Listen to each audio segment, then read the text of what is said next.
Ano yung... Si Jessie. Jessie. Yan, may ganyan na kayo. Yan. Para mainit siya. Sige, pasok kayo. Okay na yan, sir. Katagalan kasi, malaking tulong sa kanya to. Kasi yung leg niya, na-damage yung leg niya, putok na nagkaroon ng damage yung mga cervical niya. Para matraction siya, unti-unti siya matraction. Kasi hindi na, dati na itong paralisado, naparalisa na to eh. Para sa mga hindi nakakalam. daw nakatulong, nabawasan yung pangangabit. Kita mo? Habang meron siya nito, patagal ng patagal, once na kasi ma-decompress yung mga ano, hindi na maipit yung ano, pati yung paglakad niya, unti-unti na yan. Kasi wala nang masakit. Dire-diretso na yan hanggat nahahatak. Balik ko lang muna, saglit lang. Meron na akong pa-review ulit ng ano, para yung mga bagong viewers, pa-review ulit ng ano niya, files. Ay, hindi na namin dinala. Hindi dinala? Hindi na. Oh, okay, sige, basta. Kasi marami tayong viewers eh. Yung mga ano, para lang hindi na baka sabihin nyo, bakit ginawa, bakit ganun ginawa, bakit hinayaan may ganito, bakit? Kasi na-disgrasya to sa motor. Ilang buwan tong ano, nakaratay? 7 months. 7 to 8 months. 7 to 8 months to naka ano. Pero ngayon nawala na yung sakit dito. Okay. Malaking bagay yan. Tignan natin ko si sir. Mas maganda yung mas malaki. Yung plastic. Pansamantala yung medyo mas mahaba. Kasi mahaba yung leg niya eh. Parang ganyan small tong nabili nyo eh. Medium. Large ang ano mo. Ha? Ay, Pansamantala. Kaya ako lang muna. Ha? Dalawang ganyan Mas niya, maganda yung para- nakaganong ka oh. Pag alam mong ngawit na ngawit ka na gusto mo ano, luwagan mo lang ulit. Pero mas maganda yung hatak na hatak pa. Okay? Yun ang mas maganda. Yung nararamdaman mong ginhawa na yan, pag nahatak pa yan, mas mahaba pa. Katagalan, mas mag-i-improve pa ng todo yan. Kasi hindi ko to tinratraction ng todo. Kasi may fracture yung ano niya. Kaya hindi pwedeng bibiglayin, baka mapatid yung mga marapture ko yung ano niya. Kaya ingat na ingat ako rito. Buti nga nakalakad na si sir.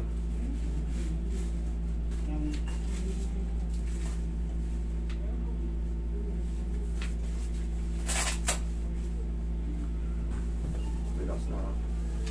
Relax na lang ha.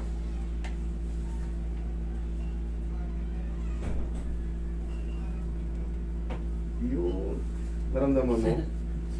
Unti-unti lang. Unti-unti lang. Kasi delikado. Okay, higa kang patihaya. Naririnig niya po.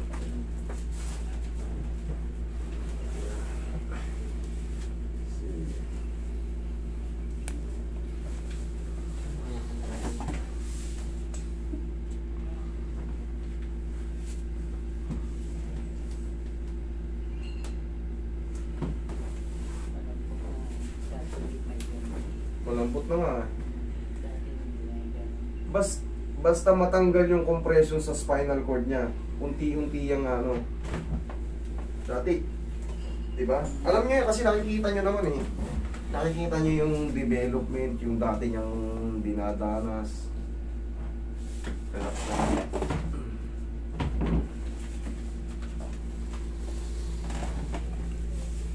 Yan, sagad ka agad oh. Tagilid ka, sir.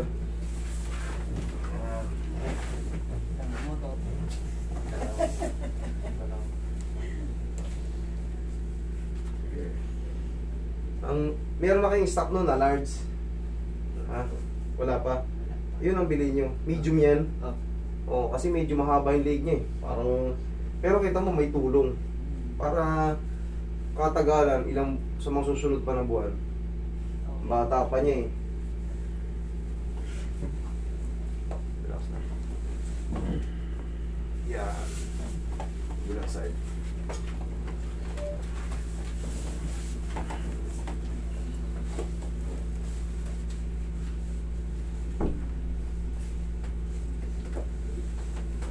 Yung, oh, ang dami na. Okay, tapa ka.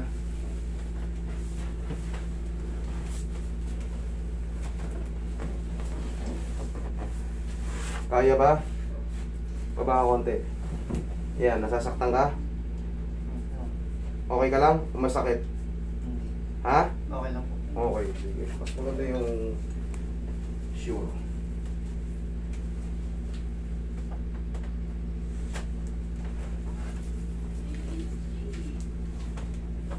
Okay ka lang sa position mo na yan? Opo.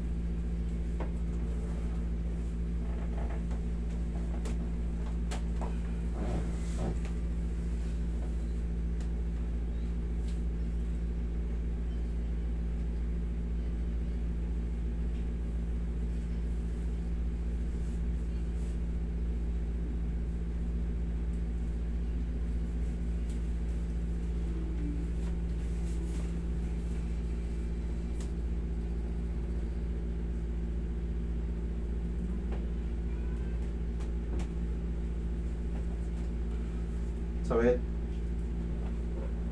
Relax na ha?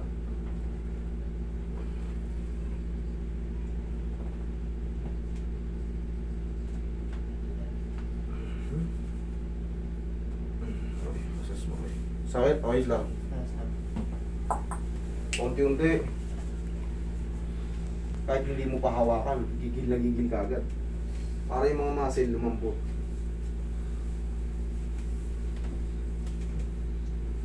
Pero yung medium lang. Ano, baby? Okay ka lang dyan, sir? Opo. Okay. Ganun ang mangyayari. Kaya kailangan mapakalma natin yan. Sa tulong yan ng mga alignment sa buto. Matanggal yun. Ipit yun.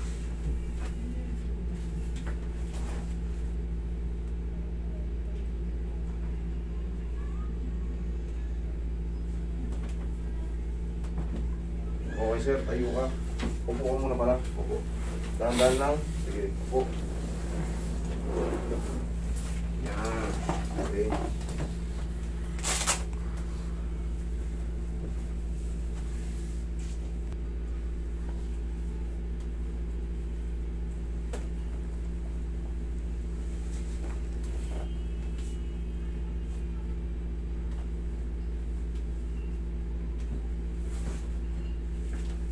Ilang taon?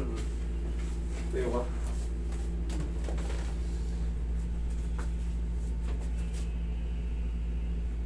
Relax lang. Tayo po ka.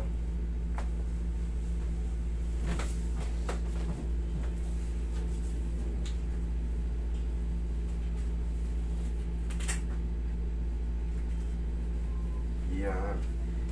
Papalitan mo ng konti ito ha. Yung medyo saka na nating i-traction pag nakita nating cracking lang muna tapos massage. Saka na natin pilitin pag medyo tumagal pa. Okay? Okay, tol? Sana makarecover ka na mabilis, ha? Huwag ka na maligo today, ha? Opo. Salamat. Ikaw muna.